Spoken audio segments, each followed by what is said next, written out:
അതപ്പോൾ സ്വാഭാവികമായിട്ടും ജോൺ മുണ്ടക്കയത്തെ ഇത് ബ്രീഫ് ചെയ്ത് തിരുവഞ്ചൂരാന്നുള്ള കാര്യം വ്യക്തമായല്ലോ. അത് വ്യക്തമായല്ലോ.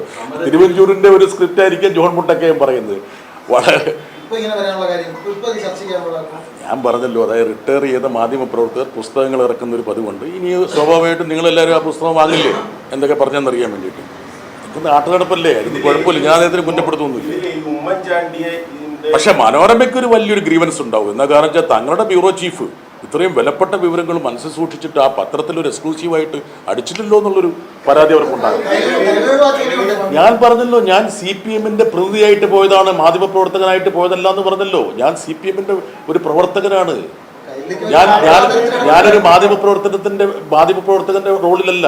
ഞാൻ ഉദാഹരണം പറഞ്ഞു, ഒരു സെക്കൻഡ്, ഞാനിപ്പോൾ കൈരളി TV-യുടെ ചീഫ് എഡിറ്ററാണ്, MD ആണ്, അതോടൊപ്പം തന്നെ രാജ്യസഭാ അംഗമാണ്. ഞാനിപ്പോൾ രാജ്യസഭയിൽ സംസാരിക്കുന്നത് കൈരളി TV-യുടെ എഡിറ്റോറിയൽ എന്നുള്ള രീതിയിലാണോ സംസാരിക്കുന്നത്?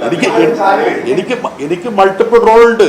അതിലിപ്പോ മുണ്ടക്കയം പറഞ്ഞ കാര്യങ്ങൾ ഭാഗികമായി അങ്ങ് അംഗീകരിക്കുകയാണ്. അതായത് മുണ്ടക്കയത്തെ താങ്കൾ വിളിച്ചു എന്നുള്ള കാര്യം ഒഴിവാക്കിയാൽ ഈ വിഷയത്തിൽ ഇടപെട്ടത് മധ്യസ്ഥനായി നിന്നത് താങ്കൾ അല്ലല്ല. അതിനകത്ത് ഒരുപാട് തെറ്റുകളുണ്ട്. എന്താ കാരണം എന്ന് വെച്ചാൽ നിങ്ങൾ ആ ഡേറ്റുകളൊക്കെ എടുത്ത് നോക്ക്.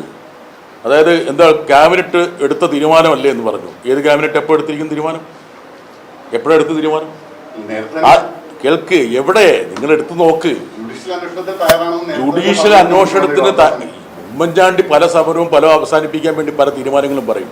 അദ്ദേഹം പരസ്യമായി പ്രഖ്യാപിക്കണമെന്നും അത് ആ പരിഗണനാ വിഷയങ്ങളിലേക്ക് മുഖ്യമന്ത്രിയുടെ ഓഫീസ് വരണമെന്നുള്ള കൃത്യമായിട്ടുള്ള ആവശ്യം പിന്നീട് അംഗീകരിച്ച എവിടെയാണ്? ഫോർമലായിട്ട് അംഗീകരിച്ചപ്പോഴാണ്. അദ്ദേഹത്തിൻ്റെ പ്രഖ്യാപനത്തിന് ശേഷമാണ് ക്യാബിനറ്റ് തീരുമാനിക്കുന്നത്. നിങ്ങൾ പരിശോധിച്ച് നോക്ക്. എനിക്ക് തോന്നുന്നു ആ പ്രഖ്യാപനം നടത്തിയത് ഓഗസ്റ്റ് 13-ാം തീയതി ആയിരിക്കും, 2013. അതിനുശേഷം 2 ദിവസം കഴിഞ്ഞിട്ടായിരിക്കണം മിക്കവാറും ക്യാബിനറ്റ് തീരുമാനം എടുത്തിട്ടുണ്ടാവുക. അതൊക്കെ നമുക്ക് യഥാർത്ഥത്തിൽ പരിശോധിച്ച് കണ്ടെത്താൻ കഴിയുന്ന കാര്യങ്ങളാണ്.